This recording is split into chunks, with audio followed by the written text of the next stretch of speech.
as most of most Bangalore residents do. First off, it's wonderful being here this evening, sharing space with such a unique set of erudite and responsible citizens of India, starting from Mr. Bhagat, whose fiction books obviously have a lot more reach as far as I'm concerned, but I promise to read all three of your non-fiction today. I'll start with India Positive today. But I do know all the people on stage, and I know several of you watching us today as well. So please free to pitch in with whatever questions or suggestions you may have. It's not. I don't usually moderate set in stone discussions. It's more of a free flow of thought. So I think feel free to feel and participate in whatever we do. I'm going to start by thanking Mr. Bhagat for that extremely charming speech that you gave. The speech was almost as charming as you yourself are. And I have to say, there is a reason why the May 23rd results are much more interesting to at least us in this part of the world over anything, World Cup or be it any other event. Why? Because on May 23rd, we are assured of an Indian team winning. So that's probably why that's more interesting. And as far as Mr. Kumaravel goes, I think he knows what he is doing. Chetan, of course, mentioned the obstacles and the kind of demonization that people have to face once they step into politics. But here's the deal. He mentioned somebody selling the concept of beauty in South India. And I have a different take on it. If you can actually sell the business of beauty to Madrasis, because that's like selling ice to Eskimos. If you can actually sell beauty to the already gorgeous people of Tamil Nadu, then you can do anything, anywhere. So he knows what he's doing. That's why he doesn't sell beauty to the women of Tamil Nadu. He sells confidence.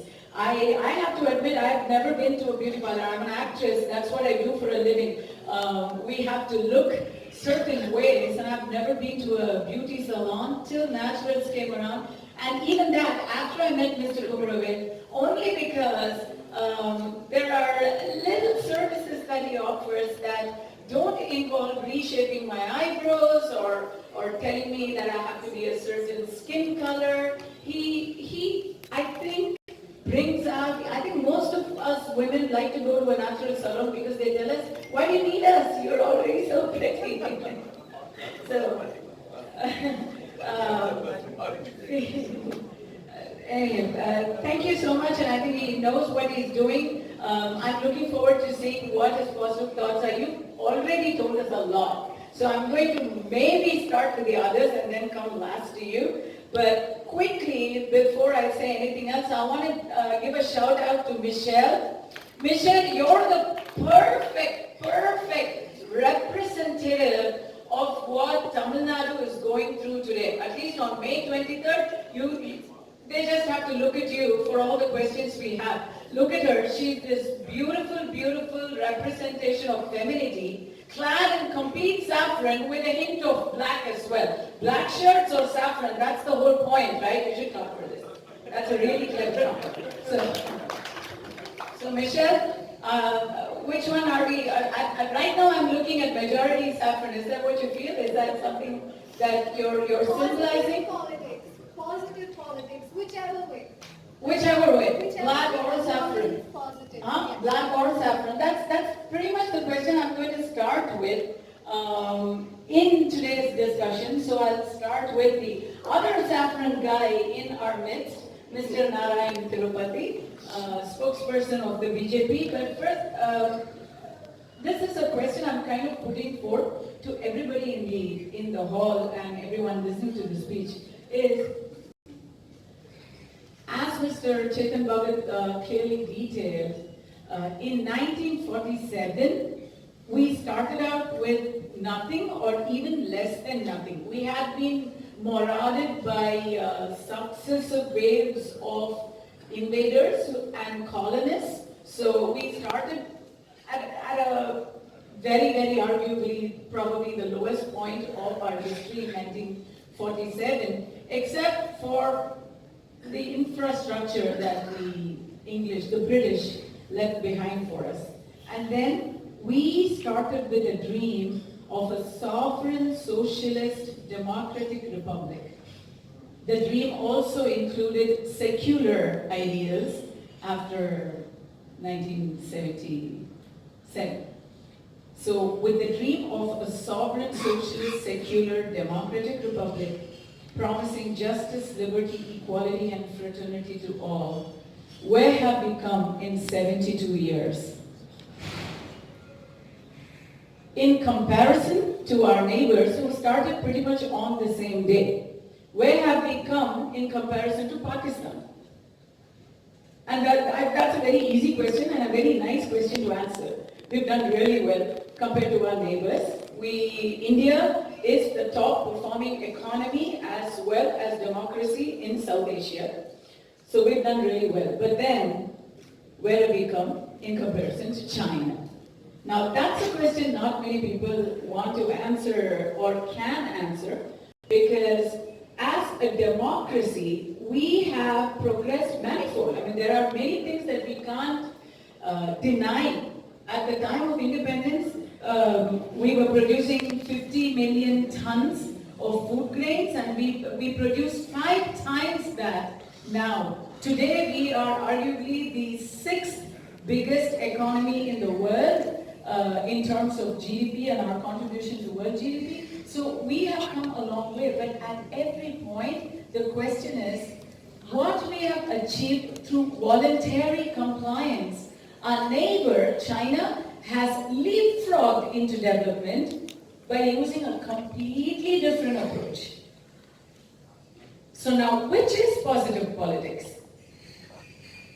Is the politics that ensures that we have individual and social freedoms protected? Is that positive politics? Or is the politics that ensures that people below poverty line are completely elevated from it in a matter of less than 70 years positive politics?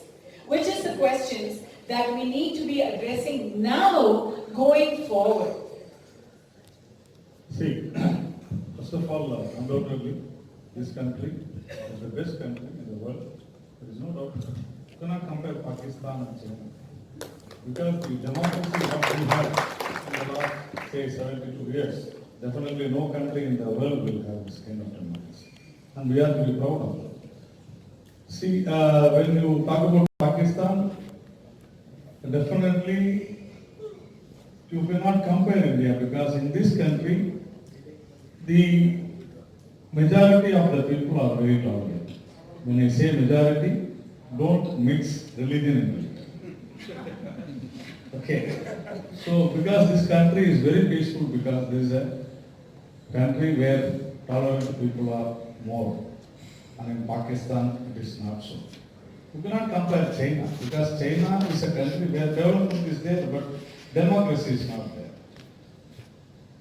Democracy, development without democracy is like a hell. That is what is happening in China. We don't know. We don't know, because this kind of, we all talk about freedom, we all talk about right to freedom or right to expression, which is not there in China. Definitely. There is no Google, there is no Yahoo in China. See, we have to understand all those things. So this is definitely, I don't think it is nice even to compare our country with Pakistan or China, because our country is the best, whether it is ruled by BJP or Congress or DMK or AIDMK or any other party. Our country is the best. All our political leaders are the great people who have contributed so many. Narayanji, I'm going to interrupt you and just mention a few facts. In the Corruption Perception Index, China is about 20 places ahead of us. Development without democracy doesn't work. I'm just saying, I'm throwing these ideas out. So in the Corruption Perception Index, in the Women's Safety Index, guess where India is? We're the last in the world. So hold on, let me finish. And when it comes to ease of doing business, India is doing very well. It's number one, it's top in the South Asian countries. It's also number 3 in the BRICS index, BRICS group of countries. But we are in the late 80s, while China is actually with the European developed nations, they're in the 40s in ease of doing business. So at some point, we do have to think about development as, my question is democracy the best system going forward? Is the democracy India style the best system? Can I ask Mr. Mohan Kumar Mangalam? Is this the best system? Because we keep saying the same things. We keep saying Mera Bharat Mahan, India is the best, we are free. But you talked about freedom of expression. But then there is a Mamata Banerjee caricature leading to somebody going to jail. There is a Modi comment on a social media that leads to somebody getting arrested. So are we really that free of a nation when it comes to FOE? I won't start by saying we're the best in the world. I think we have a long way to go. Comparing us to some of our immediate neighbors is not even worth it anymore. We're far ahead of Pakistan. We should be looking at China, but frankly, China is so far ahead of us that they're not going to look back and compare themselves with us. You have pluses and minuses, right? So interestingly, when I was in business school, we had this India-China class, I remember, and I had a Chinese professor who always lauded the Indian model of growth over their model of growth. And he asked me, he said, if you had a choice back when you were born, would you rather have been born in China, given that they've gone so far ahead? And I said, well, I wouldn't have been born because around the time that I was, they had a one-child policy and I'm the second child. So that, in a way, is illustrative of, the choices that we don't know that we've had growing up in this democracy. Yes, going to see frequent abuses of rights that, are ordained to us from the Constitution, that is freedom of expression and as such. But broadly, the freedoms we enjoy are things that we're taken for granted and allow us to live in this economy in a way that you'd never even be able to think of in China. So my cousin was married to someone from Beijing. He was doing business in Beijing and he ended up marrying the person he was working with. And around the time that the Olympics came to China, I'm giving you this as sort of an anecdotal evidence. Around the time the Olympics came to China, his in-laws were staying sort of in the heart of the city. So the government showed up one day and said, sorry, we're going to have to clear this entire area out. And his in-laws were about 65, 70, After living in that particular area for 25 years, you get used to it, you get used to all your surroundings. And they were shifted about 50 kilometers out of that city to a completely new establishment with all the same measures, but they had no choice in it. So this is something that could never happen in India. And you could argue that that's the only way we could get development, we have to force these things, have infrastructure. For example, I was in Malaysia the other day, and of course they have their oil revenue boom, but they've had one government for 65 years and some of the infrastructure I saw was world class. It was as good as, this infrastructure that I saw when I was working in the US. But if you ask me personally, I would prefer this model of growth and I would prefer to retain the freedoms that are afforded to me in India. So I'm going to take off from where you left, what you said now. I'm going to ask KPR sir. The question is, everybody agrees that development is important, but freedom of choice is much more important, right? Are we all on one voice here about that? We'd much rather compromise on some comforts than compromise on our liberty. Is that what we are saying? Is that what we are saying? Well, I wish it was the trade-off.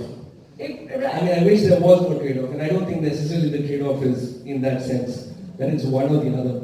There are a lot of questions about China's mode of It could be development. worse. We could be behind an iron curtain and have no freedom and have no development either. So, We're better off than that. but the question I have for the government here is the whole point of development. And today, in society as a whole, Kumravel sir expressed it very clearly. He says, don't depend on government for development. If there needs to be progress, it needs to come from, and that's what this book is all about. If there needs to be reform, if there needs to be progress, if India needs to go to the next stage, it has to come from us, the people, we the people. So exactly what do you see is the role of government post May 23rd? But first, you have to tell me, what did you see the role of government was in the last 2 years, particularly after December 2016? First, I want to congratulate Chetan for giving this book. I think it's a phenomenal book. Whatever I read, I've had many glances at his articles in Times of India, which I've been reading. But I'm really looking at it together as a bouquet of offerings. It makes me feel very good. It's very, very positive book. And so I think many of I'm very touched when you started asking about, birth is a word he takes on quite heavily. He has one serious interpretation of birth, and I hope you don't read that phrase, read the chapter. It's in a way, I went through some 5-6 chapters before I came, and I really felt that there's a thread of positivity across this entire critiquing, which I think is phenomenal. And it's nice read. It actually reads like a novel. It reads as lucidly as a novel does, and I want to just recognize you for that.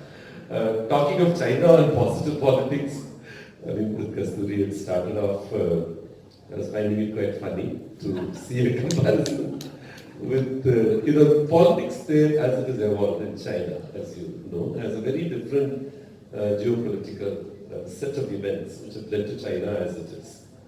I met some of my Chinese friends. I used to run an office in China.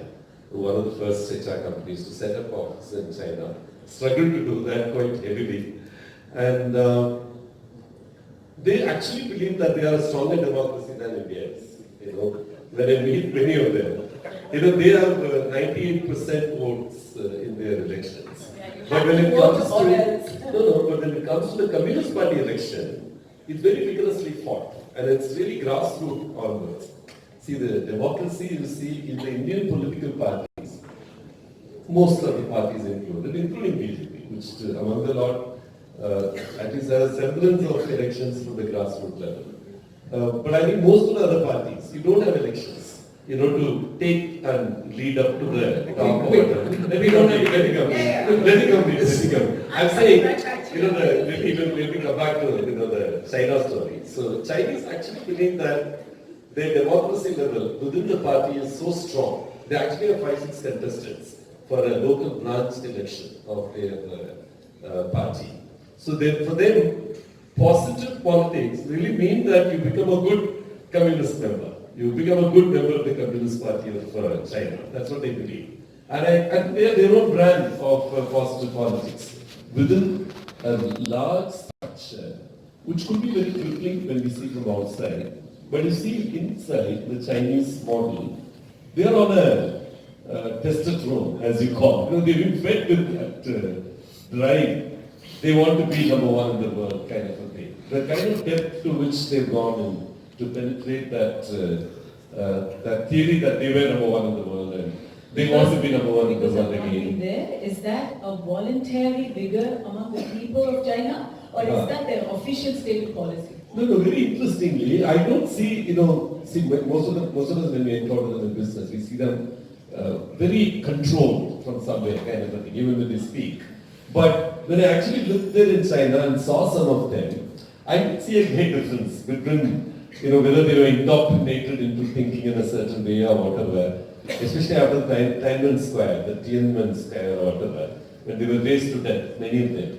When many people around the world were talking about China will disintegrate, especially after the Muslim issue which happened in one province of China, I really felt that,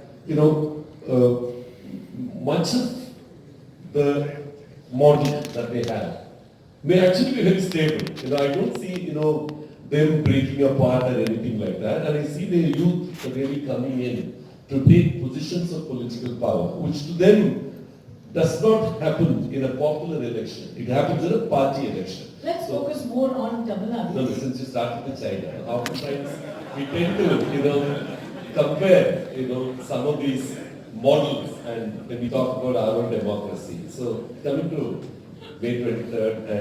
No, because you said all that, I'm thinking two questions. The first question is obviously, so do you think we should try their model instead of what is going on? Would you consider some reforms, take some clues from the communist parties in India maybe? Honestly, Kasturi, I don't think in terms of China and their developmental model and where they have reached and all that, there is one basic instability in their economy, which I think now in the war with the US-China trade war, some of it is in my view getting exposed. I see greater stability in our Indian model as we are progressing with the democracy, as we understand democracy to be. And I really think the power of positive politics, the greatest challenge in India as I see is not many people who are educated and who are part of the elite, so to speak, coming into politics, and even including you, for instance. For instance, you have such a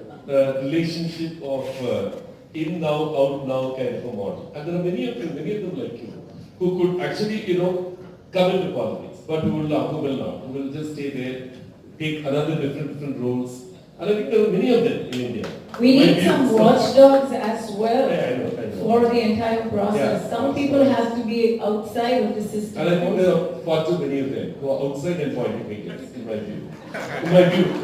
The power of positive politics, I think the first invitation that I want to make is, if this large group of spectators and commentators can actually become players, it would actually help many of them. For instance, who have in a way taken a risk and come in to politics, taking a whole lot of things. I'm sure he has taken a lot, who, like he almost taked it, who went and joined the party, wanted to stand for elections and stuff like that. Then there's a recoil. I just want to capture one aspect of Chetan's running thread in this whole thing. Is like, don't stay as a spectator, be actively involved. Not necessarily as a politician, but I see, take stances. Like, for instance, the stance that is taken on pornography, for instance. Very interesting, I read that particular thing, where when the government attempted to ban pornography in India, very strong stance, very recent, very strong stance, morally, legally, practically, what kind of things it would be. In my view, that's actually politics. Sir, in the same vein, how do you react to the stances taken across Tamil Nadu, starting from Sterlite up to Neduvasal, especially at the Salem 8-lane highway? So these are stances being taken by the public, and I'm going to throw open that question first to Mr. Ponraj and then come to you, because when you compare Tiananmen Square, the only comparable event I can think of in recent memory is Thoothukudi. So, Mr. Ponraj, my question to you is, I agree with the point stated in the book as well, that we all have to be participants in the larger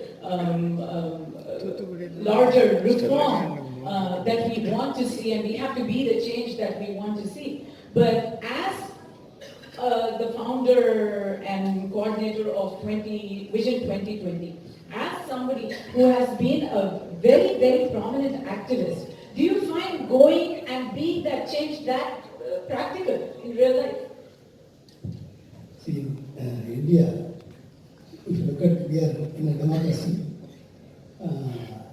Whatever in a democracy, everything is possible in a democracy. Everything is possible in a democracy.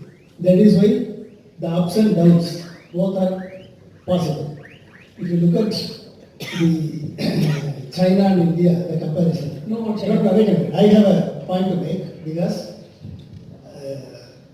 as KPS sir and Koraman said, there are 2 points which he made. He said there is a democracy in functioning of the party, Communist Party.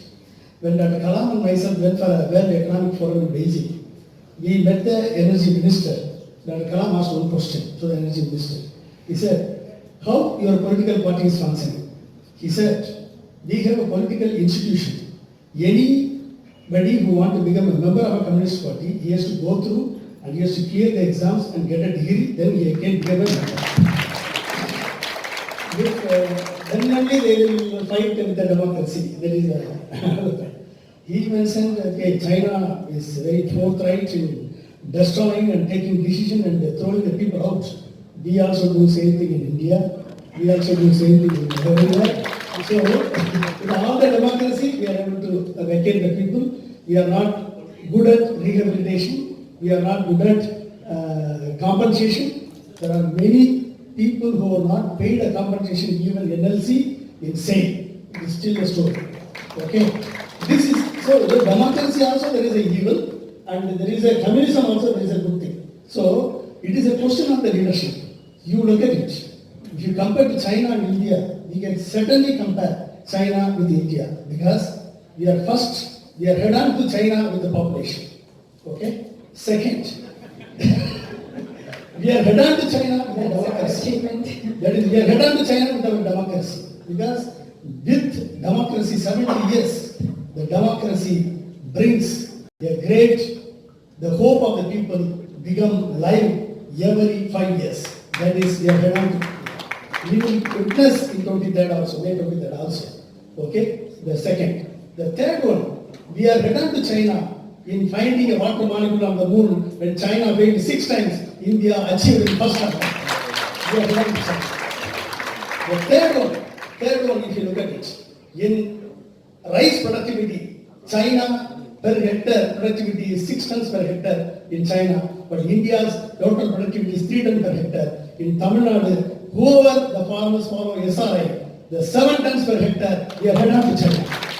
And many farmers who brought even 24 tons per hectare through SRI in Tamil Nadu. This is a history. So Tamil Nadu is head on to China rather than India. So these are the 4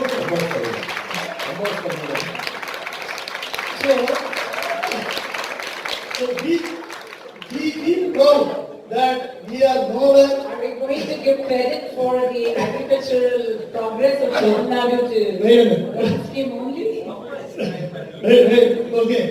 Okay, wait a minute. So this is how we feel proud of it because even with the democracy, we are able to achieve a greater heights in the space as well as in the land. So these are even the with the democracy, what do you mean even with the democracy? even all the communism, China achieved greater heights. But with the democracy, India is able to achieve these 4 achievements. So that we have to feel proud of. Wait a minute. Wait a minute. So next if you look at China, where we are lacking, the problem is in India. Wait a minute, you have to compare, then only you can understand. See, where we are lacking in the vision. In 1990, China made a great vision. The vision is 3. Import state-of-the-art machines from global countries. Setting up a manufacturing hub, then export, manufacture the quality products and export globally. These are the 3 missions which China set. By doing these 3 missions, the Chinese government, since it adopted without any deviation, by 2008, China made the entire developed countries to fall to behind on China for manufacturing hub. Okay? Then 2008, what China did?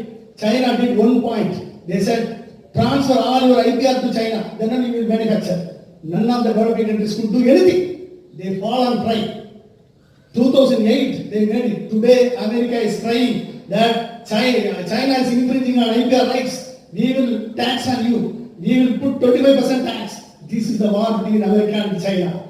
Today, you see the entire world fall behind. So, with all the thing, they are carrying forward the vision.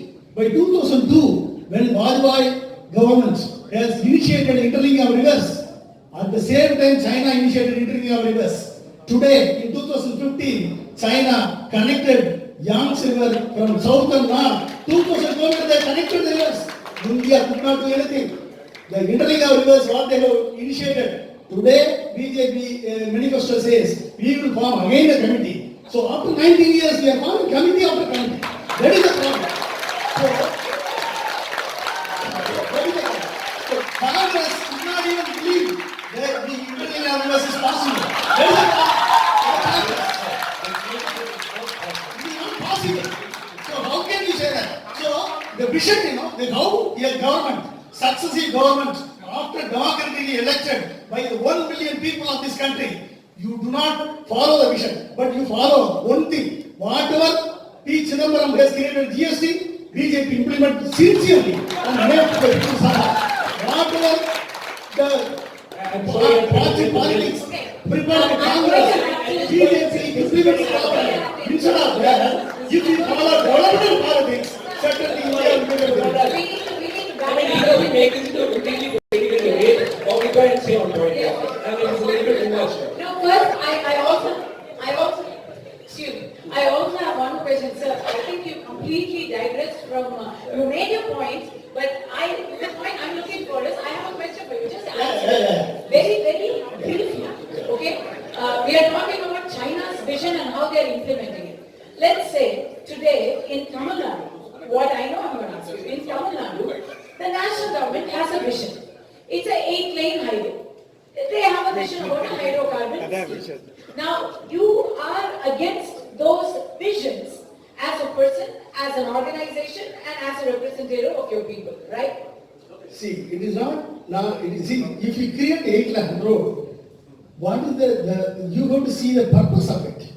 There is a possibility of building a highway and make a great opportunity to, without inflicting a damage to the farmers, you can create a highway. It may cost more. No, But I you see, understand the justification. See, I just want one question. see, The vision, do you support it or not? see, Do you support the you need a national development, government? when you go for a development politics, there will be a disturbance in the existing structure. But we cannot completely oppose, we cannot completely support. See, the problem, why you want to I'm going to support? throw the mic Why you want to to support? Mr. Mohan. So, about this particular project, because I'm from Salem, so I studied it in detail. I mean, you cannot say you're opposed to every development project there is, but the purpose for which it was structured, as well as the reports that were put out there in terms of the initial assessment report, the environment appraisal didn't even happen, were all very sort of cut and paste from other reports, in fact, that came out. So there was no thorough appraisal done, and there didn't seem to be any valid reason to bring that particular infrastructure project. Having said that, today you have farmers protesting the use of their land for even putting transmission towers. And one must start to wonder, at what point do you start to try and move away from these models? See, the fundamental problem here is, Mr. Konraj, tuned to it a little bit, which is compensation and rehabilitation of the settlers of the land. Multiple times what's happened is, the farmers have